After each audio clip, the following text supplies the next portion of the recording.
지난 5월, 6월 동안 위탁의료기관에서 아스트라제네카 백신을 1차 접종하신 60에서 74세 연령층, 그리고 취약시설의 종사자, 항공승무원, 보건의료인, 사회필수 인력 등 약 820만여 명에 대한 2차 접종이 8월 12일부터 본격적으로 시행됩니다. 이번 2차 접종 대상자는 지난 5월 27일부터 아스트라제네카 백신을 1차 접종하신 분들로서 50세 이상의 연령층은 1차 접종을 시행했던 위탁의료기관에서 아스트라제네카 백신으로, 그리고 50세 미만의 연령층은 화이자 백신으로 2차 접종이 시행될 예정입니다. 코로나19 감염은 젊은 연령층에 비해서 60세 이상의 연령층에서 보다 위중하나 예방접종을 받으심으로써 본인의 감염과 중증 그리고 사망에 대한 예방 효과를 얻으실 수 있습니다. 이와 더불어 가족 등 가까운 분들에게도 추가 전파를 차단하는 이런 효과도 얻을 수 있습니다. 코로나19로부터 본인과 주변 사람들의 건강을 지키기 위해서 2차 접종 기간에 꼭 접종을 완료하시기를 다시 한번 당부드립니다. 추진단은 예방접종을 받으시는 것만큼 접종 이후에 본인의 건강 상태를 관리하는 것도 중요하다고 말씀드리고 싶습니다. 예방접종 후에 이상반응 발생에 대한 대응 조치를 위해서 모든 접종 완료자는 예방접종 후에 15분에서 30분 정도는 접종기관에 머물러서 이상반응 발생 여부를 관찰해 주시고, 또 귀가 후에도 적어도 3시간 이상은 주의 깊게 관찰하여 주시기를 바랍니다. 접종 부위는 항상 청결하게 유지하셔야 하고, 접종 후에 최소한 3일간은 특별한 관심을 가지고 관찰하고, 또 고열이 있거나 평소와 좀 다른 신체 증상이 나타나면 바로 의사의 진료를 받아주십시오. 어르신은 예방접종 후에 또 도움을 받을 수 있도록 혼자 있지 마시고 반드시 다른 사람들과 함께 계시기를 당부드립니다. 코로나19 예방접종 후 이상 반응으로는 발열, 피로감, 두통, 근육통, 메스꺼움이나 구토 같은 그런 반응들과 전신 반응 등이 나타날 수 있습니다. 그러나 이러한 이상 반응은 대부분 수일 이내에 그 증상이 사라지게 됩니다. 이러한 증상이 나타날 경우에는 수분을 충분히 섭취하시고 또 충분히 휴식을 취해 주시기 바랍니다. 예방접종 후에 발열이나 근육통, 몸살 증상이 있으시면 해열 진통제를 하루 정도 복용하실 수 있도록 사전에 준비하시는 것이 좋습니다. 다음으로 백신 도입 현황에 대해서 말씀드리겠습니다. 8월 11일 화이자 백신 160만 회분이 인천공항에 도착할 예정입니다. 이로써 화이자 백신 413만 회분을 포함해서 8월 1일부터 8월 11일까지 898만 8천 회분의 백신이 도입됩니다. 안정적인 백신 공급을 위해서 지속적으로 제약사와 긴밀히 협의해 나갈 예정이고, 또 구체적인 공급 일정은 제약사와 협의가 되는 대로 신속하게 안내드리도록 하겠습니다. 8월 10일 18시까지는 주민등록번호 생년월일 끝자리가 9인 18세에서 49세 연령층의 예약이 마무리되고, 20시부터는 끝자리가 0인 분들을 대상으로 사전 예약이 실시됩니다.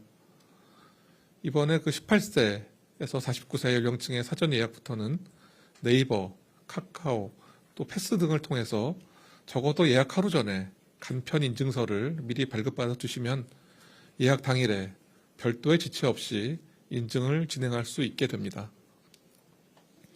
또한 원활한 예약을 위해 접속 쏠림이 해소되는 20시 30분부터 이용하시면 보다 빠르게 예약이 가능합니다. 다만 백신 공급 상황이 좀 유동적이어서 추후 백신 수급 일정이 좀 변동이 있을 경우에는 예약하신 날짜의 접종 일정이나 또는 백신 종류가 변경될 수 있습니다. 이렇게 변경사항이 있을 경우에는 신속하게 안내해 드릴 예정입니다. mRNA 백신의 2차 접종일이 6주를 초과한 대상자분들 역시 6주 이내로 조정하는 예방접종 시스템의 개선을 진행 중에 있음도 말씀드리겠습니다. 8월 9일 20시부터 진행된 그 18세에서 49세 사전 예약 개통 결과 기존에 발생했던 그런 접속 쏠림 현상은 크게 해소된 것으로 이렇게 분석되었습니다. 사전 예약 시스템의 이용 대기는 평균 1분 내외로 크게 개선되었고 본인 인증 역시 접속 초기에 일시적인 쏠림 현상을 제외하고는 원활하게 진행되었습니다. 그간 사전 예약 시스템 개선에 적극적으로 참여해 주신 여러 기관의 전문가분들께 감사드리고 앞으로도 그 사전 예약 시스템의 미비점은 지속적으로 발굴해서 개선하도록 하겠습니다. 다음으로는 최근 교회 모임을 통한 집단 발생 사례에 대해서 말씀드리겠습니다. 7월 이후에 교회 관련 신규 집단 감염 사례는 총 13건 507명이 발생하였으며 발생 규모는 사례 한 건당 평균 39명이었습니다. 최근 발생한 종교시설 관련 주요 집단 감염 사례는 교인 및 가족 등 총 202명의 확진자가 발생하였고 예배, 찬양 등의 교회 활동을 위해서 다른 지역의 교회와 잦은 교류와 또 친목 활동을 통해서 더욱 발생 규모가 커진 것으로 이렇게 확인되고 있습니다. 방학 기간 동안 평소보다 좀 더 활발한 종교 활동이 예상됩니다. 교회 내에서 방역 수칙 준수가 보다 철저하게 지켜야 되는 것은 당연한 일입니다. 교인 여러분께서는 의심 증상이 있으시면 다수가 모이는 예배 등의 참석은 자제하여 주시고 또 즉시 선별진료소에서 검사를 받아주시기 바랍니다. 교인 간의 소모임은 하지 않으셔야 되고 또한 방역수칙을 철저히 지켜주시기 바랍니다. 또한 그 교회의 방역관리 책임자께서는 대면 예배 이외에 그런 별도의 모임이나 행사를 하시면 안 됩니다. 또 대면 예배 참석 인원을 준수하여 주시고 그 시설 내에 주기적인 환기라든가 거리두기 순수를 요청드리겠습니다. 다음은 백신 접종 후에 돌파 감염 추정 사례 현황입니다. 8월 5일 기준 국내 접종 완료자 651만 6,203명 중 돌파 감염 추정 사례는 1,540명으로 접종자 10만 명당 23.6명입니다. 백신 종류별로는 아스트라제네카 백신이 340명, 화이자 420명, 얀센 746명, 교차 접종 34명이었습니다.